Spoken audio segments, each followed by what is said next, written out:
أعوذ بالله من الشيطان الرجيم بسم الله الرحمن الرحيم الحمد لله رب العالمين والصلاة والسلام على محمد وعلى آله الطيبين الطاهرين اللهم صل على محمد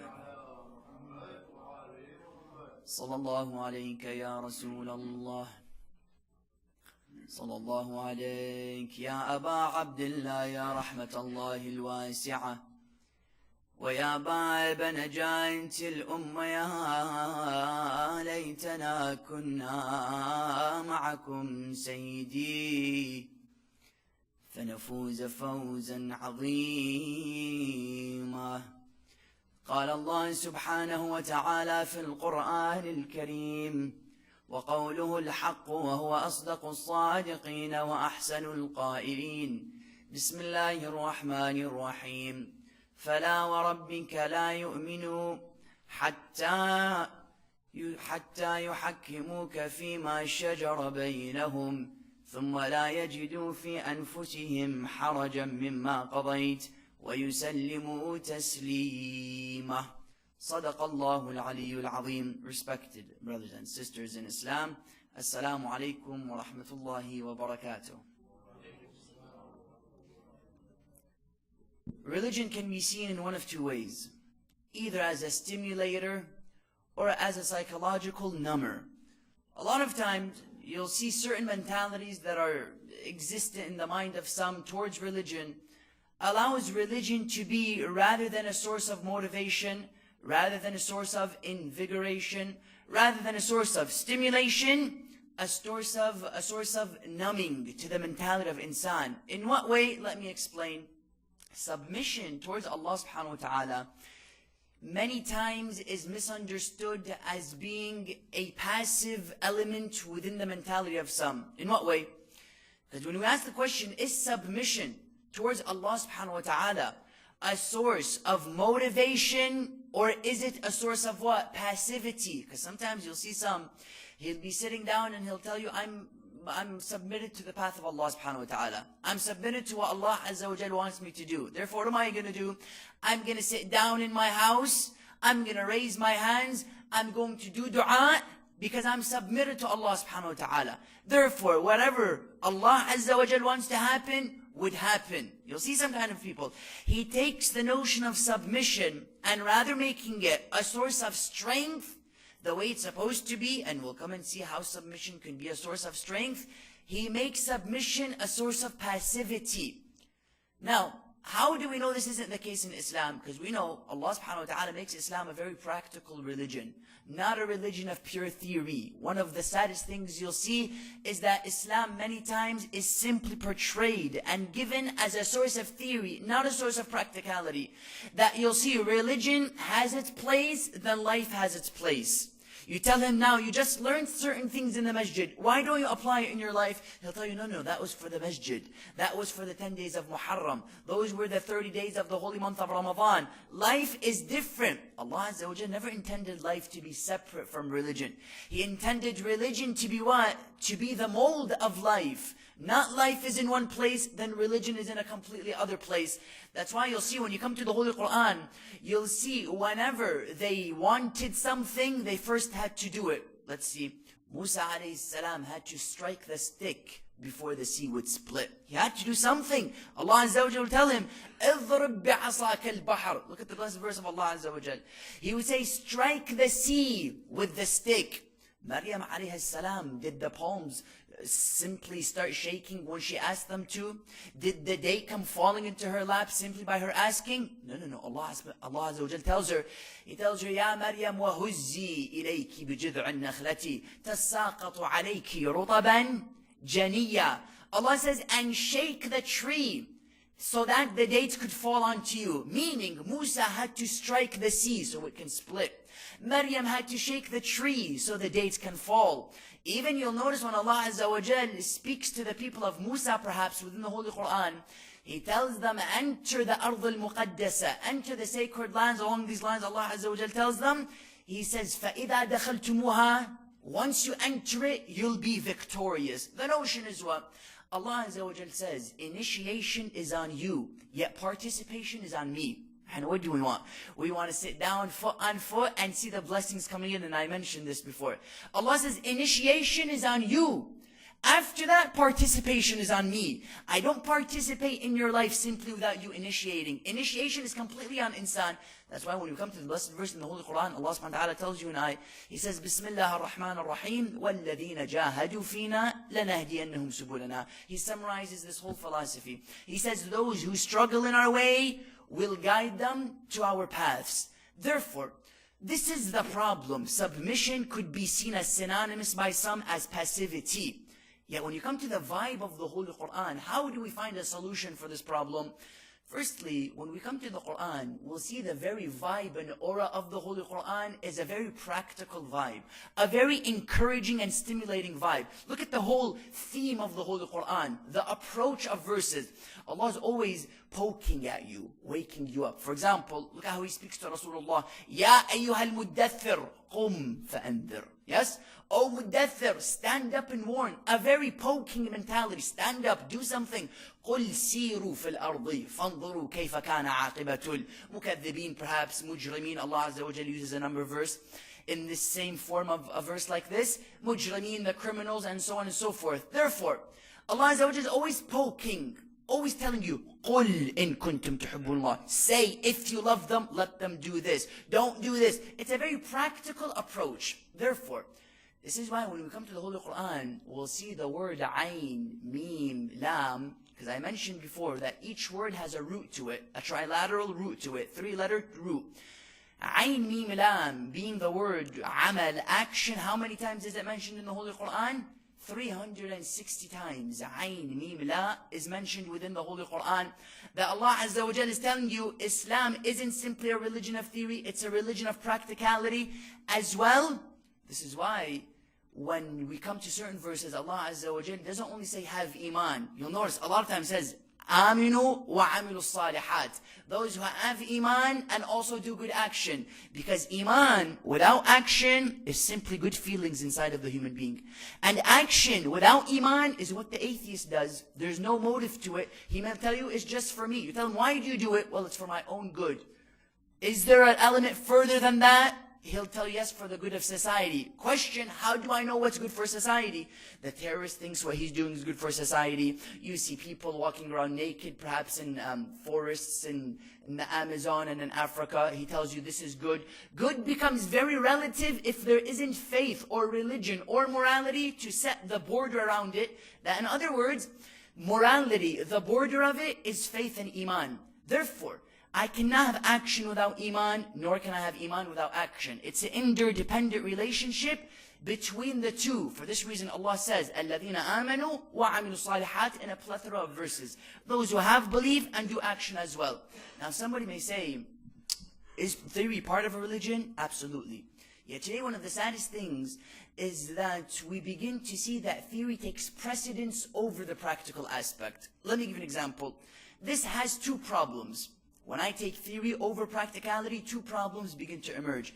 Firstly, it can be of harm. Then number two, it can be of little benefit. Let's see firstly, how is taking theory over practicality of little benefit? Then let's see how it is of harm. Firstly, it's of little benefit. Why? Because Allah Azza wa Jalla, when He tells you pray, there's a motive for that action. Yes, we can agree. He tells you pray, there's a fruit to the tree of salah that He wants you to taste from.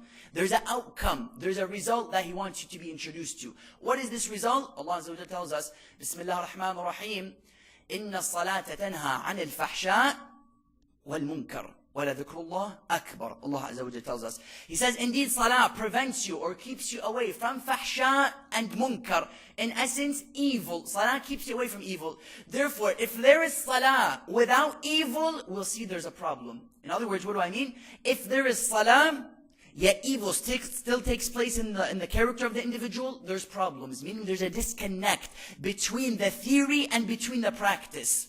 Therefore, Allah wants you to be introduced to the outcome, not only the salah itself. He wants you to read dua every day. Let it be part of the program. Let Surah Yasin or whatever, the greatest of surahs, be part. Yet if the benefit and understanding of Surah Yasin isn't introduced to the community, then now we begin to see problems. Because what does it become now? It becomes a ritual. Yes? It becomes a tradition. It becomes a culture more than it becoming simply a what? a system that changes the individual. You notice a lot of times, when do we read Surah Yasin? Some have made an excellent point. We read it when it comes time for funerals. A lot of times you'll see a funeral comes, he opens up Surah Yasin and he begins to read it. Within the Holy Quran, Surah Yasin, what does Allah say? He says, so you can warn those who are alive, not those who are dead. Yet when it comes to for the funeral, he opens up Surah Yasin and he begins to read. How about those who are alive? Shouldn't they also take comfort and take heed and solace from this blessed surah? Yet nonetheless, we come back to the point. You'll see, salah has an outcome. When I simply take the theory, I focus on salah and not what salah gives me, there's a disconnect. Why? Because I'm not tasting the fruit of the salah, of the tree of salah. I'm simply being enchanted by the tree. It's an amazing tree. No doubt, but if you water it, fruits will come. Why prevent yourself from the great fruits of the tree of salah? Number one, salah. Number two, Sawm. When Allah Azza wa Jal speaks about the purpose of Sawm, what does He tell us? He says, Bismillah ar-Rahman ar-Rahim, كُتِبَ عَلَيْكُمُ الصِّيَامِ كَمَا كُتِبَ عَلَى الَّذِينَ مِنْ قَبْلِكُمْ لَعَلَّكُمْ تَتَّقُونَ. Allah says, fasting has been prescribed on you, as it was prescribed on the people before you. Why? لَعَلَّكُمْ تَتَّقُونَ. So you can have taqwa.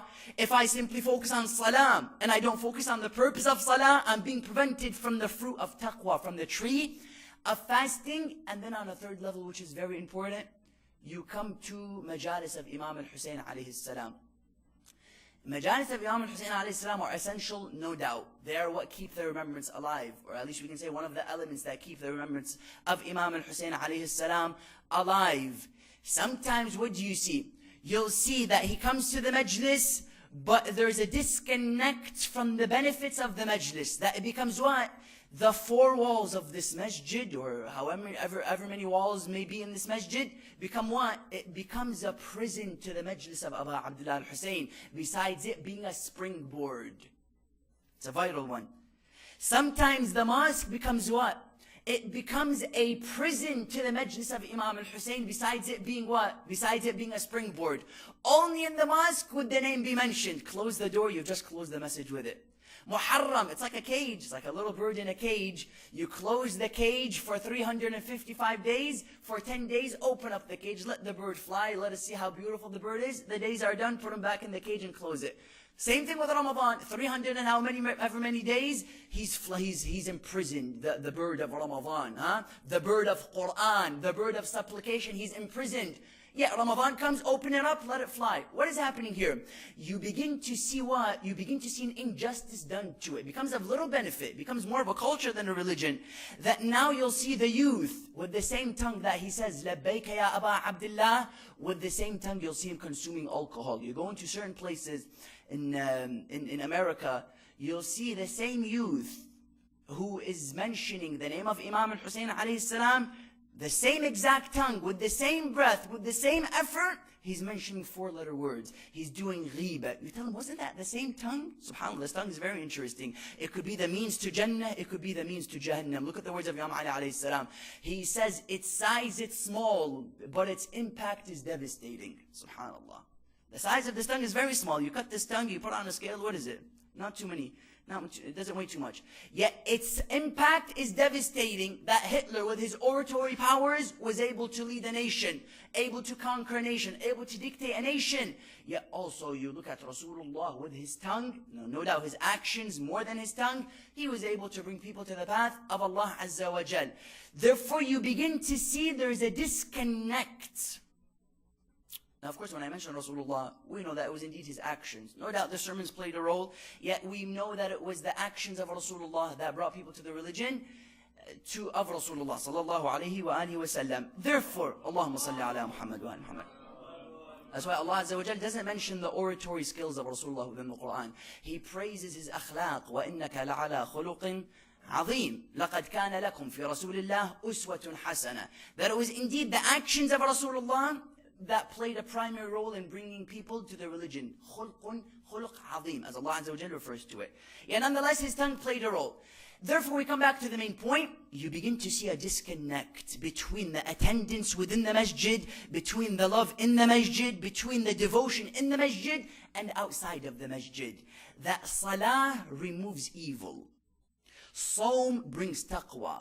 Imam al-Hussein's majalis make me more like Imam al-Hussein. If they're not, it becomes of little benefit. Let me give you an example of how Malik al-Ashtar this great companion, the commander of the army of Ali ibn Abi Talib alayhi salam, served as a lesson to all of us as to how salah is supposed to shape my life. Sometimes you'll be sitting in class and you want to do what? You want to go and pray. You look at the clock, you say, I'm sitting in class. What do we say? We tell our salah that we have class, besides telling our class that we have salah. Isn't that what we do? We say, excuse me class, I'm sorry. Or excuse me salah, I'm not able to come to you because I have to sit in my class. Besides telling the salah, you are more important than my life, you tell life, excuse me, I'm going to respect you more. Salah, I can put on the side. Look at Malik al-Ashtar, this great example. He would be walking, and we know Malik al-Ashtar was who? He was the commander of the army of Amir al-Mu'mineen alayhi salam. To the extent that he says, salamullah ta'ala alayhi, in reference to Malik, he says, Malik is to me as I was to Rasulullah. Imagine. Look at the relationship between Malik and Amir al-Mu'mineen alayhi salam. Furthermore, he says, Malik, wama Malik. You know when you say Laylatul Qadri, wama adrakama, what do you know about Laylatul? Shows the greatness, perhaps we can say. He says, Malik, wama Malik. What do you know? What is Malik? The greatness of Malik al-Ashtar could be seen on a certain level in this story. He's walking with a hoodie. We know Malik would walk with a hoodie. People would mistake his humility for weakness. Sometimes you'll see people, he's humble. Yet the problem is what? People begin to mistake it for weakness. Imam Ali alayhi salam was the most humble in front of the people. Yet put him on the battlefield, he showed a side which people would be asking. This was Imam Ali alayhi salam in the daytime, or in the nighttime he was crying. What do we see in the daytime? He was a completely different human being. He would express strength and authority. Look at the verse. Muhammadun Rasulullah walladhina ma'ahu ashidda ala al-kuffar ruhama baynahum. Muhammad, the Prophet of Allah. What are they? وَالَّذِينَ مَعَهُ. Those with him, أَشِدَّاءَ عَلَى الْكُفَّارِ. Fierce on the disbelievers, yet merciful between them. Ahlul Bayt alayhim salam were the only individuals who mastered peak of humility with peak of strength. Either you'll see an individual, he's very humble, yet then you'll see there's a weakness when it comes for him to establish strength and authority. Then you'll see him, he's so strong, he lacks humility. Imam Ali alayhi salam was the strongest yet the most humble. How did he merge these antithetical qualities? He was the most generous, yet he was the most poor. He was the strongest, yet he was the most humble. He was the highest, yet he acted as if he was the lowest. Imagine that only Amir al-Mu'mineen and Ahlul Bayt alayhim salam were able to merge between these antithetical qualities. When I say he's the highest, in what way? Sometimes you'll see he was a Khalifa. Yes? He was the cousin of Rasulullah. It's a status to have. Yet you'll see they'll come into his house and he's eating molded bread, if I'm not mistaken. Along these lines, they eat bread or food which has gone bad. Man, why does he do these kinds of things? Imam alayhi salam could go and command good food to be coming to him. Yet perhaps the mentality of Imam was like this. There are others out there who have this type of food. How could I eat food better than them? Huh? Imam Ali alayhi salam would keep the people in his mind, no doubt. Therefore, we'll see Malik al-Ashtar, some people would mistake his humility for his weakness. So while he's walking, he has zuhri on his head.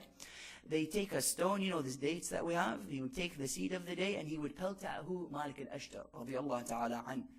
Malik would continue to walk. He wouldn't do anything. He wouldn't go back and fight him. He wouldn't go back and, you know, tell him, how could you do this to me? You know, sometimes in class, somebody looks at you wrong. You tell him today behind the wall of the school, 3 o'clock, you begin to, you know, you establish it and you sell tickets and everybody starts coming to watch the fight. He didn't do any of that. He continues to walk. A man comes to him. He tells him, excuse me, do you know who you just threw a seed of the day at? He told him, no, who is it? Doesn't really matter. He told him, that's Malik al-Ashtar, commander of the army of Ali ibn Abi Talib. He told him, is that right? I didn't know. As if it wasn't Malik, it was something okay. He would tell him, was that Malik? He told him, yeah. He said, go quickly. He would go to him. He would follow him until he would see him in a mosque praying 2 rak'at of salah. He would wait for him to stop. He would tell him, Malik, please forgive me. I didn't know who you were. He would tell him, don't worry about it. He said, what do you mean, don't worry about it?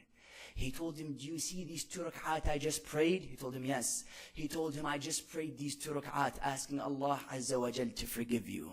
That this was somebody who used salah as a means to inshape his character. He says, Ihdina as-sirat al-mustaqim. He's not going to say that. He's going to go and search for this path of mustaqim. He says, Iyaka na'bud, to you we worship. Iyaka nasta'in, from you we ask for guidance or help or sustenance or assistance, we can say. He goes and searches for this path, that he didn't allow salah to be something theoretical, gapping between practicality and theory. No, he merged between it quite beautifully. That number one, it can be of harm. Let's see, or it can be of little benefit. Let's see how it can be of harm. When I gap between theory and practicality. Sometimes you'll begin to see that it becomes of harm. Why? Because he begins to what? He begins to commit sins, this individual. He begins to express indecency. He lives a life with alcohol and the substances and all of that stuff. You begin to see he does all of these things, yet when he comes to the masjid, what happens? He hits his chest so hard, it becomes what? It becomes a psychological consolation. That he says, I've done all of these things, yes, but now I'm making up. For those 10 days, I'm going to start to make up. It becomes so dangerous. Why? Because not only does he do bad, not only does he lead a life which is filled with indecency and corruption and illegitimate acts, yet you see he comes in, he justifies it by coming and remembering Imam Hussein alayhi salam. That's why you'll see sometimes the most indecent individual, he's the most passionate. Someone will come and say, this is great. We shouldn't criticize this because this is great. And no doubt we shouldn't, in the sense that what? That this may be the only string between him and Allah subhanahu wa ta'ala. That majlis may be the last string attaching him to religion. Perhaps the love of Aba Abdullah and hitting the chest for Imam Hussein alayhi salam may be the last string between him and Allah subhanahu wa ta'ala, and between him and the whole system of religion, between him and Islam. Yet we come and we criticize it in what way? That it becomes that's great, you came to the majlis, you cried, that's excellent. You came for Ramadan, yet don't be a 40-day Muslim. You've heard this term, I'm sure. A 40-day Muslim. That he does whatever he wants for those 300 plus days, yet for those 40 days he comes and makes up. That it can be very dangerous. It can be of harm. Why? Because it becomes a psychological consolation. For this reason, when we come and we look at this concept of submission, we come and we say, could submission be a form of strength, or is it a form of passiveness and passivity? This is an essential point. How could I see somebody submitted, yet he's strong as well? That he's also expressing, as one would say, complete devotion and submission to Allah, yet at the same time he's not mistaken as a weak individual. He has strength within him as well. Let's see. First, when we ask the question, what is submission? I think this needs to be answered. What is submission? Submission, we know that insan has an ego. He has a sense of I-ness inside of him. At the same time, there's a Lord to be worshipped. Insan is always between two things. Should I do what I want, or should I do what he wants? 24/7, we're between this two-sided road. Should I do what I want? I want to go here. I want to do this. I want to eat this. Or should I do what he wants? Ahlul Bayt alayhi salam was so great. Why? Because they supplanted their desires with the desire of Allah subhanahu wa ta'ala completely. See, sometimes you have a certain level of individual which is good. Don't get me wrong, this is good. Where he's happy when Allah is happy. This is unbelievable. That his desire became what? Became dependent on the desire of Allah subhanahu wa ta'ala. Yet then you have another individual who reached such a high level who know her desire isn't the desire of Allah. Allah, his desire becomes her desire. What do we say about Fatima Zahra alayhi salam? We say Fatima yardallah liridaha, or she becomes satisfied with his satisfaction. There's a difference. Sometimes you have somebody, he's satisfied with what Allah has satisfied.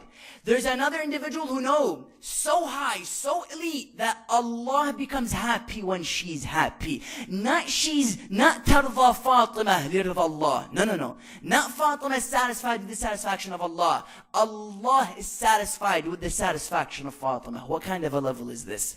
This is somebody who completely supplanted her desire, her wants, with the wants of Allah subhanahu wa ta'ala, until Allah becomes happy when she's happy. She becomes an indicator.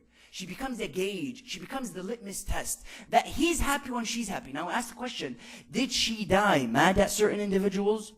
We go into the books of our respected brothers and we see that they tell us Fatima died mad at certain individuals, as some may have said, Therefore, she dies with certain individuals. Do some simple deductive reasoning. You'll see, she's mad at them. Allah is mad when she's mad. Therefore, Allah was mad at them. And I don't think if Allah is mad at you, you have a very high place in Jannah. Yet, at the same time, what does He come and tell you? Allah, she doing?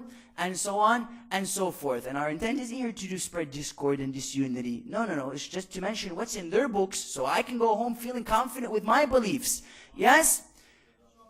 Therefore, on one level, what do you see? Submission is when you have an ego, and Allah Azza wa Jal wants something as well. Submission is when you replace what you like with what He likes. Look at the hadith. We say, Allahumma.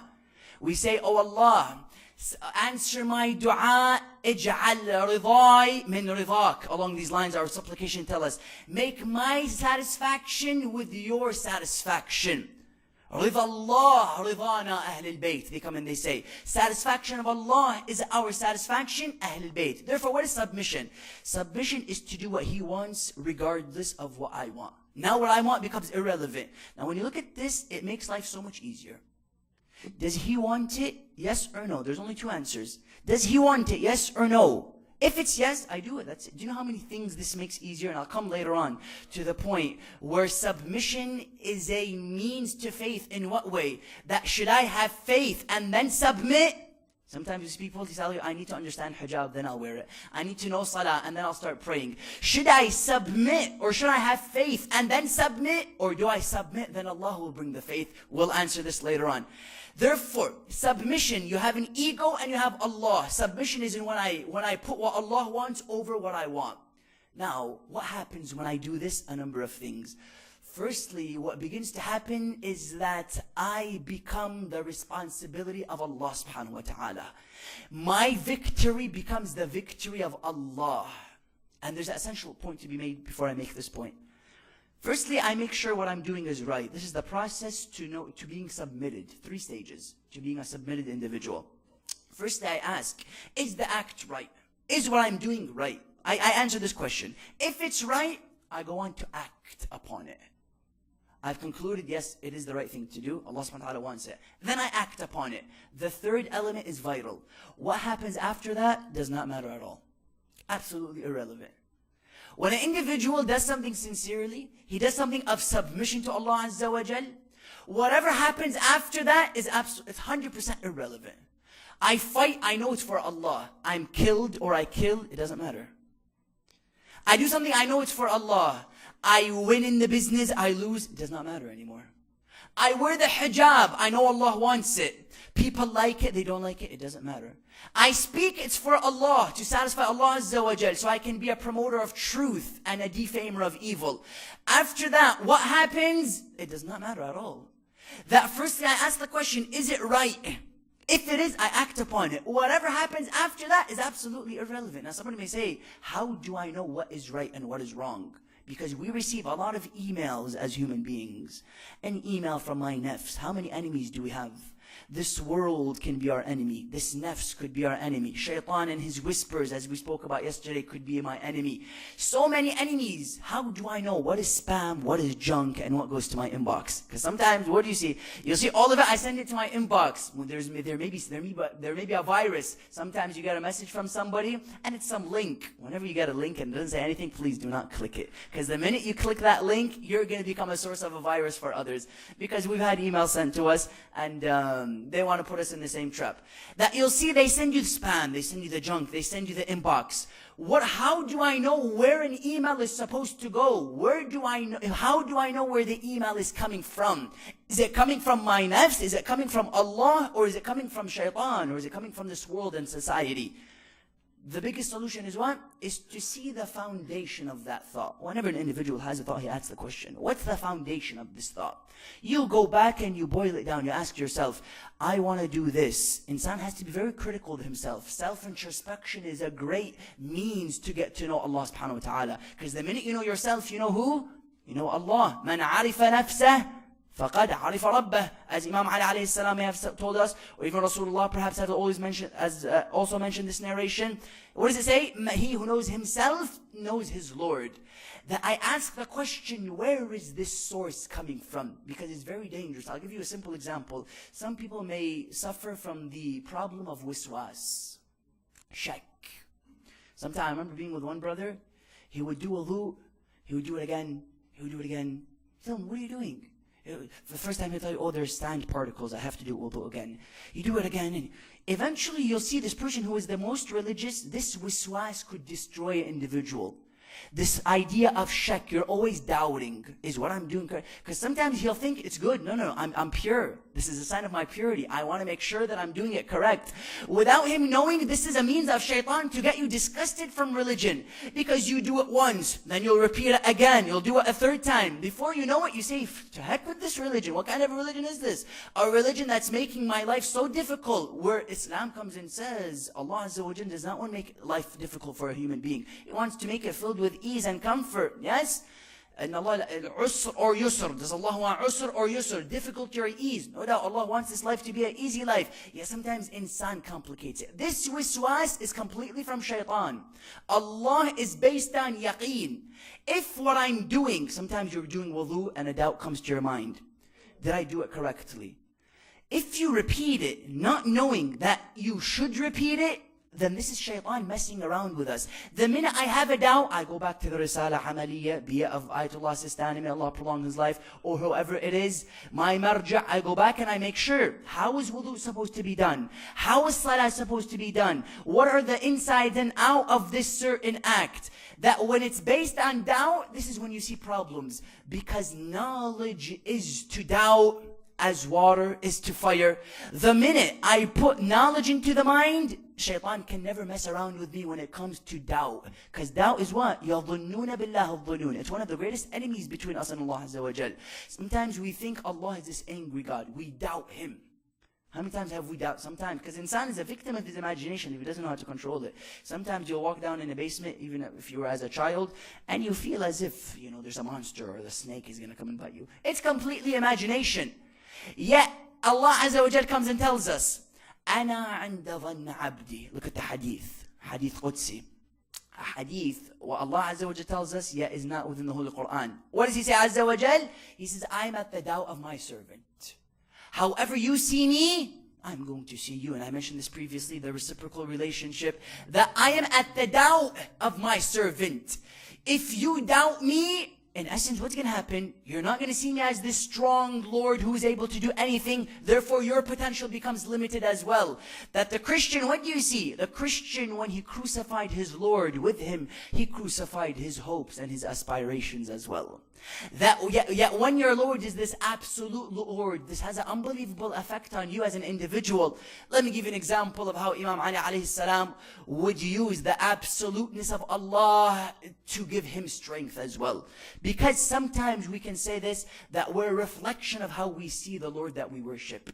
Your Lord is a rat, that's the maximum potential. You'll see people, the rat comes, he gets out the milk, and he shows utmost respect to this rat. Your Lord is a cow, with all due respect, that's the maximum, that's it. That's who you worship. You've set yourself as subservient to that animal, yet when your Lord is a limitless Lord, who nothing can stop Him, in return what happens? You also begins to have the sense of limitlessness to a certain extent, of course, because Allah is the absolute and we are the relative, yet this gives you more strength, no doubt. Let me give you an example.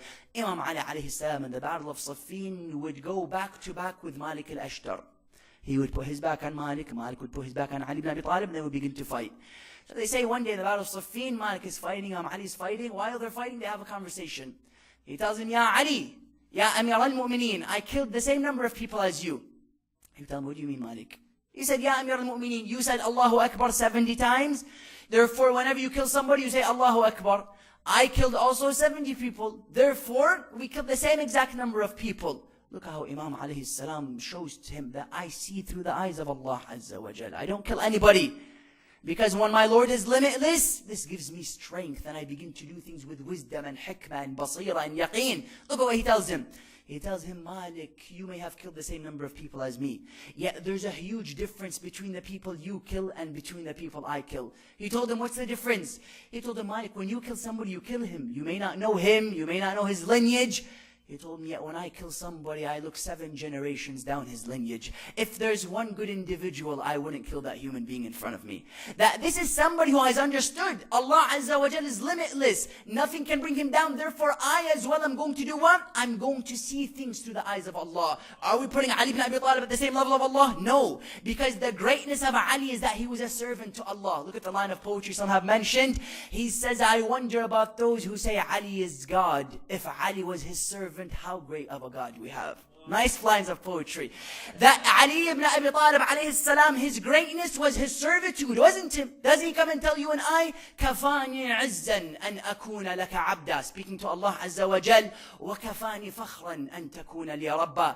He says, it's enough of honor that I'm a servant to you, and it's enough of dignity that you're a Lord to me. That Ali ibn Abi Talib found strength in his ubudiyyah to Allah. That sometimes you'll say servitude is something negative. He's a slave. Yeah, he comes and says, it is this notion of me being a slave that gave me strength in front of the creations. That's why when we come to recite this tashahhud, and strength in general, not only in the creation, strength in general as a human being, was that he's subservient to Allah. And when you're a slave of Allah, you become a slave of nothing else. Look at the narration, what it says. مَنْ خَافَ مِنَ اللَّهِ خَافَ مِنْهُ كُلْ شَيْءٍ وَمَنْ لَمْ يَخَفْ مِنَ اللَّهِ هُوَ خَافْ مِنْ كُلْ شَيْءٍ. He who fears Allah, everything fears him. Yet he who doesn't fear Allah, he fears everything. Yes? Therefore, Imam Ali ibn Abi Talib alayhi salam, we come back to this notion, he realizes that Allah is limitless, and this gave him strength, no doubt, in his personality and his character. Therefore, we come number 1, you become the responsibility of Allah when you're submitted. Number 2, what begins to happen now is that the more people begin to attack you, the more you're being raised. Let me give you an example. Islam attacked as a religion, 22,000 Americans come to Islam every year, as some statistics have told us. The book of Allah Azza wa Jal attempted to be burned, the most read, 4.1 billion copies sold, as some have mentioned. You begin to see what? You begin to see the name of Muhammad defamed. Some may have told us that it's the most common name. That the more you begin to bring an individual down, he's the responsibility of Allah Azza wa Jal. In the sense of what? Not that Allah needs him, or Allah subhanahu wa ta'ala is in need of him as an individual. No. But Allah begins to raise you. Look at the ayah. وَرَفَعْنَا لَكَ ذِكْرَكَ. We have raised your remembrance. That's why you look at these people who try to defame Islam and you just begin to laugh. You tell him, thank you for doing the marketing of Islam for me. Because the more you defame it, the more it's being raised.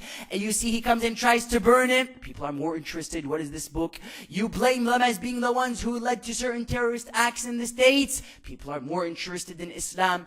That the minute you begin to bring him down, he submitted to Allah. Allah plans and you plan, and Allah is the best of planners. For this reason, we come to an essential point. That when you come in, you see, we want to see how could submission be a source of strength. For this reason, you'll see when you see that there's a big difference between Ahlul Bayt alayhum salam in the daytime and Ahlul Bayt alayhum salam in the nighttime. I mentioned this. Let me expound on it a little bit further in the time that we have. We know that when you look at the two opposite pictures, you see two clashing pictures between Ahlul Bayt alayhum salam in the daytime and Ahlul Bayt in the nighttime. In the day you see something, and in the nighttime you see something completely different. Let me give you some examples. In the night time, what is Ali ibn Abi Talib doing alayhi salam? He's speaking to Allah saying, Mawlai, ya Mawlai, anta al-Mawla, wa ana al-Abd, wa man yarham al-Abda illa al-Mawla. Mawlai, ya Mawlai, anta al-Rahim, wa ana al-Marhum, wa man yarham al-Marhuma illa al-Rahim. Mawlai, ya Mawlai. What is he doing? He's showing servitude to Allah. In the daytime, you see a completely different picture. That we see clashing pictures. And I mentioned this point. Yeah, allow me to continue until we reach the final points of this presentation. That you begin to see in the daytime, there's something. In the nighttime, there's something else. In the nighttime, you may see Zainab alayha salam, what? She's doing Salatul Layl, as some may have mentioned in Karbala, praying to Allah subhanahu wa ta'ala. in the daytime, what is she doing? She's looking at Yazid and telling him, Kid kaydak was'a sa'yak. Huh?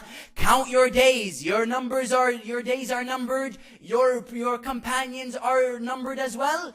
That you see a completely different picture. In the daytime or in the nighttime, Imam Zayn al-Abidin alayhi salam, what is he doing? You begin to see that, you mentioned Kitab al-Irshad of Shaykh al-Mufid, rahmatullah ta'ala alayhi. He comes and he tells us that his eyes would begin to get puffy, perhaps along these lines. He tells us his feet may begin to swell, as he may have mentioned. He describes to you the situation of Imam alayhi salam when he would pray. This same man who showed servitude to Allah, they would come to him. Look at the Allahu Akbar. When we say we love Ali ibn Abi Talib, look at why. He comes and he tells him, they ask him, tell us something about the salah of Ali ibn Abi Talib alayhi salam. Look at the reply. He says, who has the strength to pray like Ali ibn Abi Talib? That in the daytime we see something completely different than the nighttime. Zainab in day was completely different than Zainab in night. Ali ibn Abi Talib in day was completely different than Ali ibn Abi Talib at night. You see Imam Zayn al-Abidin in the nighttime, he's praying to Allah Azza wa Jal. Yet in the daytime you begin to see him speaking to the enemies of Allah. In Sham, telling him, Ana ibn Makkah wa Mina. I am the son of Mecca and Mina. I am the son of this. Identifying himself, explaining or expressing nothing except strength. That's why even Zainab alayhi salam, he would come to her, he would tell her, Zainab, what do you think about what Allah did to Imam al-Hussein? Now, notice what he would tell her. Notice this Yazid. He would say, what did Allah do to Imam al-Hussein? What do you think about it? Not what I did. This may perhaps come and tell us that he was a believer of predestination, perhaps, but that's a different topic. Yeah, what does he tell her? He tells her, what do you think about what Allah did to Imam al-Hussein alayhi salam? What does she reply with the famous lines? She tells him, مَا رَأَيْتُ مِنْهُ إِلَّا جَمِيلًا. I saw nothing from him except beauty. Now we'll see there was a big difference between Ahl Bayt in day and Ahl Bayt at night. Why? Because it was that submission in the nighttime that gave them strength in the daytime. That it was the slave Ali ibn Abi Talib was in the night that made him the lion that he was in the day. Look at the famous lines of poetry in reference to Amir al-Mu'minin alayhi salam. When he refers to himself, the poet writes, Amir al-Mu'minin, as if he was referring to himself, he says, أنا البكاء في المحراب ليلا أنا what? أنا الضحاك إذ عز الضراب. He would say, I am the one who cries in the night, yet I am the one who laughs when the battle gets intense. إذ عز الضراب. When the striking and hits begin to get intense and great. Therefore, we come to this point. Is submission a means or is it an ends? Because when you come to the narration, you'll see a big emphasis on submission to Allah, and submission is this, and the great and magnificent narration that we have in reference to this notion of submission. When you come to the whole Quran, you see something quite different, and it needs to be understood, and it's a delicate point. Allah Azza wa Jalla comes within the Holy Quran, and He tells us, for example, Bismillah ar-Rahman ar-Rahim, قالت الأعراب آمنا. Yes, famous verse. Allah Azza wa Jal refers to the A'rab saying what? A'rab said, we believe. Instantly Allah Azza wa Jal will tell them, قُلْ لَمْ تُؤْمِنُوا. Say you don't believe. وَلَكِنْ قُولُوا أَسْلَمْنَا. Along these lines Allah Azza wa Jal tells us. Yet to say you have submitted. A'rab said we believed. Allah Azza wa Jal comes back and He says, no. Say you have submitted, not you have believed. Question. If submission is good, and it's such a great status to have as an individual and a quality to have as a mu'min, why is Allah Azza wa Jal telling the A'rab to say that you submitted and not you believed? And it's a vital point. Allah Azza wa Jal is mentioning something critical. He's saying Iman may be the goal. Yes. Yet don't say you have Iman. You still haven't reached it. Iman, we can say, is probably one of the goals to reach as a mu'min, to have Iman. One of the goals we can say. He says that may be the goal. You don't have Iman yet. Say you have submitted. Why? Because Allah is making an essential point, which is also alluded to in this verse which I began the lecture with. What does Allah Azza wa Jal say? Bismillah ar-Rahman ar-Rahim. Listen to the verse. فَلَا وَرَبِّكَ لَا يُؤْمِنُوا حَتَّى يُحَكِّمُوكَ فِي مَا شَجَرَ بَيْنَهُمْ. Listen to the verse. Allah says, never by your Lord would they believe until they place you as a judge between their affairs. If it can be translated like that, Allah Azza wa Jal says, حَتَّى يُحَكِّمُوكَ فِي مَا شَجَرَ بَيْنَهُمْ. Until they judge you between that which happens amongst them. Along these lines it may be translated as, yet listen to the vital point. What does Allah Azza wa Jal say? يُحَكِّمُوكَ فِي مَا شَجَرَ بَيْنَهُمْ ثُمَّ لَا يَجِدُوا فِي أَنفُسِهِمْ حَرَجًا. They don't see within themselves a difficulty in the notion of following you. They're not hesitant. Perhaps this may be alluding to arrogance in following the Holy Prophet of Islam, because you had many arrogant people in the time of the Holy Prophet of Islam. And I'll mention the difference between those who expressed submission and those who claimed to be followers, but in essence were what? Enemies of Rasulullah sallallahu alayhi wa sallam.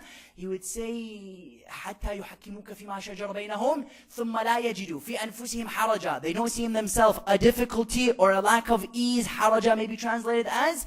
And then the verse continues and it sends a phenomenal line until it says, وَيُسَلِّمُوا تَسْلِيمًا. And they submit submission. يُسَلِّمُوا تَسْلِيمًا. What is this verse telling me? This is telling me, فَلَا وَرَبِّكَ لَا يُؤْمِنُوا. Nay, by your Lord would they believe. Until what? What does the end of the verse tell me? All of the things in between, then it reaches that verse, the end of the verse. وَيُسَلِّمُ تَسْلِيمًا. And they submit submission. What is Allah telling me? وَيُسَلِّمُ تَسْلِيمًا. Allah is making an essential point. He's saying Iman could never be reached unless individual submits. وَيُسَلِّمُ تَسْلِيمًا. Perhaps you can translate it as, and they submit a great submission, or they submit a submission, whatever it may be. وَيُسَلِّمُ تَسْلِيمًا. Allah is telling you, it's not that I have faith in hijab. I have to sometimes you'll see females, he'll tell you, I'm not ready. I'm not ready for hijab. Is that part of the discussion if you're ready or not? Does Allah say, understand it and then wear hijab? It's a vital point. Should I wear the hijab or should I understand it and then wear it? Allah says Islam is of not that opinion. Islam says submit, then Allah would open up the doors of understanding in your mind. Should I understand salah and then I begin to pray? Sometimes youth, he'll come to you and tell you, brother, I may want to pray. Or sometimes any youth, you may hear him say this in your life. He says, I want to pray but I still don't understand it. Then, is it important to understand it and then pray? Or do I simply go on that sajjad and when I have the intention, Allah will open up the doors of understanding in my mind? Islam says of this opinion, submit and then Allah will help you to believe. Look at what the Imam alayhi salam says, Al-Islam huwa taslim. Very, very nice and laconic and concise by the Imam alayhi salam. He says, Islam is submission. What taslim huwa al-yaqeen. And taslim is certainty. That Islam comes in and says what? I may not see wisdom in the hijab. I may not see wisdom in opening up the Quran. And as foolish as that may sound, some may not see wisdom in opening up the Holy Quran. Perhaps, and may Allah Azza wa Jalla not make us from those individuals.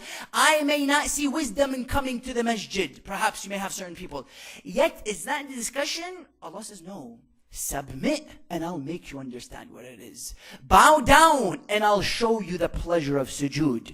Fast and you'll recognize that pleasure not is in eating but in not eating. Could you imagine? Sometimes he comes and tells you that pleasure is in eating. Yet when you fast, look what the Imam alayhi salam comes and tells us. He says, my greatest moment is when? When is your greatest moment, Ya Amir al-Mu'mineen? When are you most relaxed? Look what he says. When I'm fasting, wearing my armor, fighting under the sun against the enemies of Allah subhanahu wa ta'ala. That's your most pleasurable instance, Ya Amir al-Mu'mineen? Yes. Because you understood this notion that you submit, do whatever is for Him. And the rest is absolutely what? The rest is absolutely irrelevant. That Islam comes and says, submit. Someone will come and say, what is submission and what is faith? Submission is on the outside. Submission is the body. Submission is physical. I do it physically. I go and I stand physically. Submission is physical. Yet Iman is the spiritual. I try to do the physical. Allah Azza wa Jal would help me to understand the spiritual aspect. He helps me to understand the doors of realization. That firstly I submit, and then understanding would come. Now I need to understand and then I submit. A vital point. For this reason, when you come to Ahlul Bayt alayhim salam, you begin to see that, or when you come to the Holy Quran, you see there are three different forms of submission. Firstly, to Allah Azza wa Jal. This is ibadah. With Allah, ibadah towards Allah. With Rasulullah, ittiba'. I follow Rasulullah. Listen to the blessed verse. Bismillah ar-Rahman ar-Rahim. قُلْ إِن كُنْتُمْ تُحِبُّونَ اللَّهَ فَاتَّبِعُونِي. Say, if you love Allah, then follow me. Ittiba', ibadah for Allah. Ittiba' for Rasulullah. Yet for Ahlul Bayt, mawaddah. And this is a vital one. That you put ibadah with ittiba', with mawaddah, that's a complete system. You see brothers in different sects, what does he have? He has ibadah, he has ittiba', but he removed that notion of mawaddah. He didn't put a strong emphasis on a love of Ahlul Bayt alayhim salam. They may have love in their hearts. Yeah, he didn't put the emphasis that it's supposed to be put on the love of Ahlul Bayt alayhim salam. Did he make it the foundation of Islam or something secondary within Islam? The vital point is love of Ahlul Bayt. Second, sometimes you see there's people, he thinks Allah Azza wa Jal created existence, he put nubuwwah, tawheed and everything together. Then he saw 5 nice individuals, he said, let me make them part of the religion. It didn't work like that. He created the love of Ahlul Bayt, he created Ahlul Bayt alayhim salam, and upon them existence was created. Look at the narration of Rasulullah sallallahu alayhi wa sallam. He says everything has a foundation, and the foundation of Islam is love for us, Ahlul Bayt. That means it's not something secondary. That these 3 elements come and show us a complete system. Ittiba', mawaddah, and then number 3, ibadah number 1, number 2 ittiba', and number 3 mawaddah. It's for this reason when you come and you see the difference between those who submitted and those who did not, it's very clear that you see Malik al-Ashtar, he reaches the camps of Muawiyah in the battle of Siffin. He wants to kill him, he has the ability to kill him. He hears people telling him, Malik, come back. Ali ibn Abi Talib tells you to come back.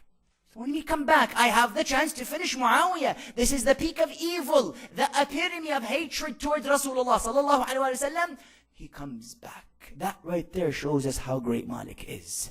Because he knows that Imam wants him to do something, therefore he did it. Yet then you see on the flip side, certain individuals, what does he tell you? He tells you, I never doubted the prophethood of Muhammad more than I did today. Do you know what that man tells us? Allahu Akbar. You think about it, it's unbelievable. And again, the notion is not just for discord or disunity. Yet to know what I have in my beliefs and to make me feel proud of it. Look at the narration. What does he say? He says, if I had 40 individuals on this day, I would revolt against Rasulullah. Allahu Akbar.